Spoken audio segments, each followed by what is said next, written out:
Okay, so I've come up with a new cut file, and right now I'm in the process of sizing it for the various sizes. So I have a micro, and what it is an envelope. Maybe I should show you this one first. It's an envelope that fits in your traveler's notebook. This was the first one that I did, and it opens up like this, so you can put things in there, receipts, cash, whatever, and it closes with this little slit, and this is the other side. So you have basically two envelope pockets, and it's just made out of, this one is just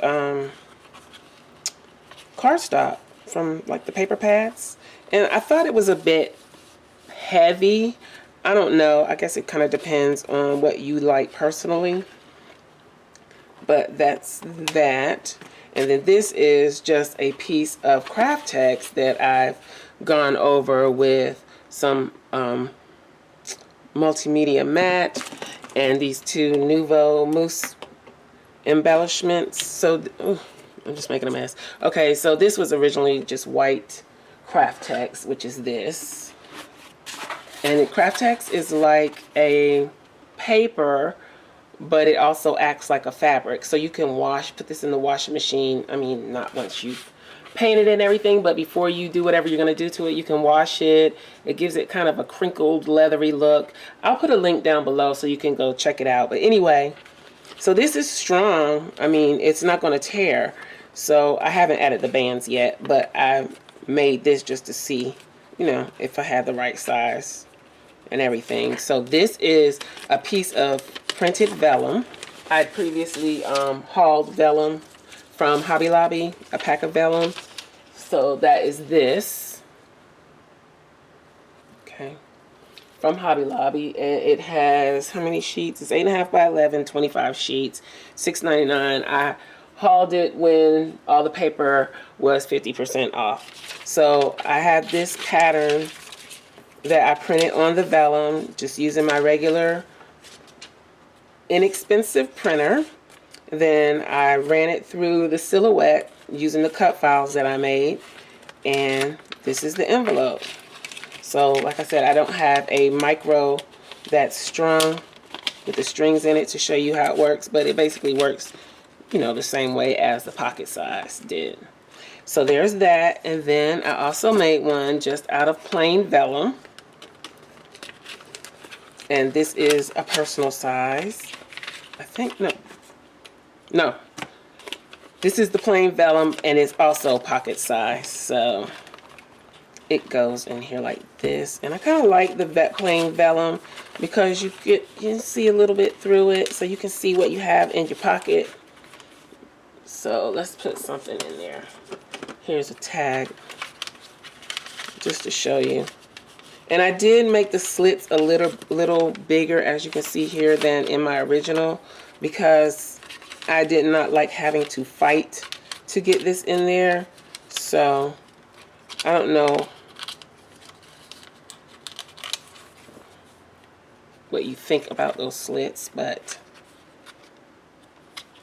I opened them up a little bit just to make it easier. So that is the vellum version. Let's put this away so I can finish it. So now, because I thought the cardstock was a little thick for that pocket size, I'm just going to try it with the regular scrapbooking papers that you get in the open stock section. This paper came from Hobby Lobby. I just hauled it recently just for this purpose. So I'm going to go ahead and put this on my cut mat and run it through the silhouette using the two files that I have, and I'll come back and put it together, show you how it works.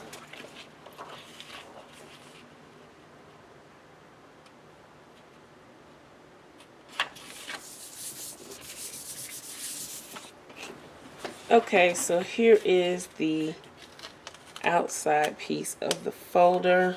I had to turn it to the side like this because it will not, I don't want to risk not having it lined up perfectly for these two little pieces of the flap of the envelope. Sorry, my cut mat looks ratty, but I actually use it, so it's kind of hard to keep it perfectly clean when you use it. So let us now do the outside piece. Put this on the mat and we'll cut the outside piece. Okay, and here is the outside piece. I've never cut this thin paper on my silhouette. It really cuts weird. So let's get this off first.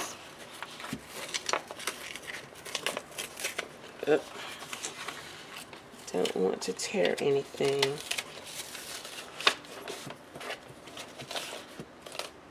Okay.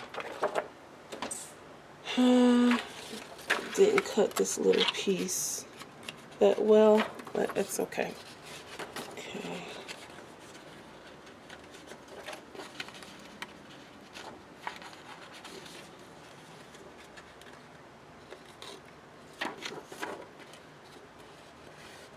Kind of made ragged cuts. Might need a new blade, I guess. I don't know. Anyway, so this is the standard size, and these pieces go like this. Now I made it slightly bigger in case you want to put inserts in. It doesn't take away from the amount of space you have in your envelope. So now I am going to do my scores,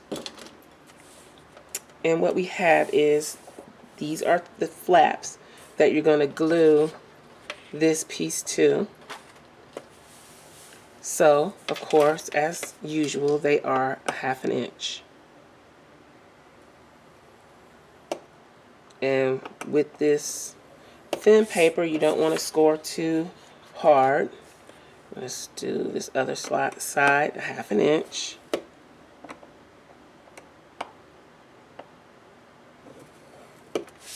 Then these two flaps of the envelope are scored at 2 inches. Now you don't have to score if you don't have a score tool. Matter of fact, let me show you. If you have a paper trimmer, let's get my old paper trimmer out, the little one. Let's zoom out some. Okay. You can use your paper trimmer also to score. I'm not very good at this because this is not what I do, but if you have one of these paper trimmers, there is the line here. There's a groove in your paper trimmer, and what you can do is line up your paper. Let's get the blade out of the way. Line up your paper at the 2 inch mark. Make sure everything is lined up properly, and use your score tool or whatever you have to score your paper. So you're scoring it in that groove that the blade usually runs through when you're cutting. So then you have a score, nice score with that. Okay, so just a little tip. If you don't have a scoreboard, you can still score if you have a paper trimmer. So now I'm going to fold all my scores and burnish them.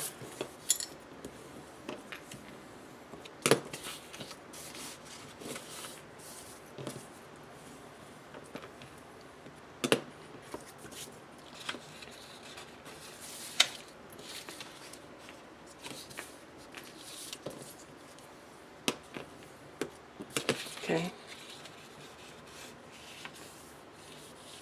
And with this, you can use a double-sided tape or a wet glue or glue stick, whatever you normally would use to adhere. you can use. Now, there needs to be a fold in the center.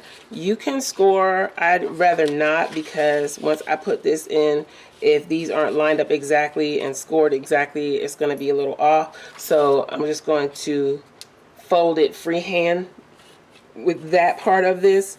But this is where you would add your adhesive. So if you're using double-sided tape, a wet glue, a glue stick. I haven't tried it with a glue stick, and I know with wet glue you kind of have to be careful depending on the quality of the glue that you use. It could warp the paper. So, I mean, if you have to test out glues that work for you. I'm going to try this Fabri-Tac. I know a lot of people use this and rave about it. I've only used it a few times. I don't get what's so great about it, but it's probably because I haven't used it that much. So we're going to use the Fabri-Tac to adhere our flaps. Just put a little bit of glue on there, not too much, and have my trusty paper towel close at hand. Then you just line this up over those flaps. And that's another good thing about the wet glue, is it does give you a little time to play around with it and make sure everything is lined up the way you want it before it dries permanently.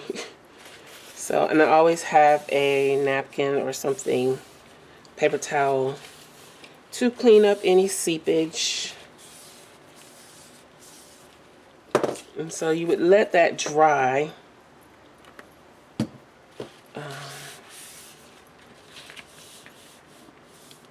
And again, burnish everything down. Get your glue burnished in there really good. Make sure it still opens though, since you are using a wet glue and not a tape. Okay, and then I'm just going to go ahead and tuck in the envelope tops.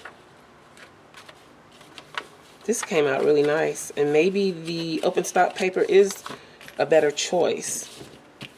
Okay, let's do a little better burnishing with that.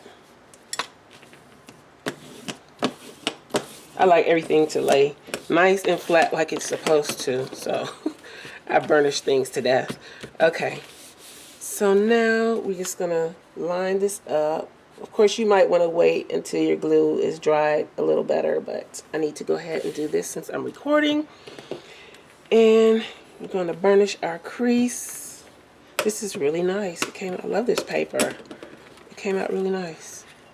So there we have our envelope. It opens. I tore the paper a little bit, but it's okay. So let's see, where do I want to put it? I'm going to wrap it around this booklet here.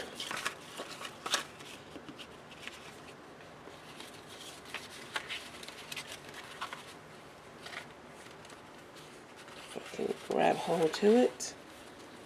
And so yeah, so see what I was saying? I made it a little bit longer than the 3 3/4 inches so that it would cover nicely if you put it over something. So I don't have a string for this right now. It's just kind of tucked in there, but you get the idea, and I think that is really pretty. What do you think? Anyway, so that is the personal size. I will have personal size to start. I will have personal size again, pocket, the A6, and micro. So those 4. I like to start with the smaller ones because they are easier to make templates for. I'm not even sure that I can make a template for a standard because it would have to be so big, and I was running out of paper space with this one. So this may just be for the smaller versions. But yeah, you can print it on, I mean, you can cut them out of vellum. You can do, like I showed you, the open stock, just the paper, not the card stock. And I think that worked quite nicely. And of course you could do the cardstock. So it's really whatever you want to cut. If you can cut it and fold it and make it work, go for it. Look for all the versions coming soon at scrapcraftastic.com, and I will link what I already have available down below. Thanks for watching, and I'll talk to you later. Bye.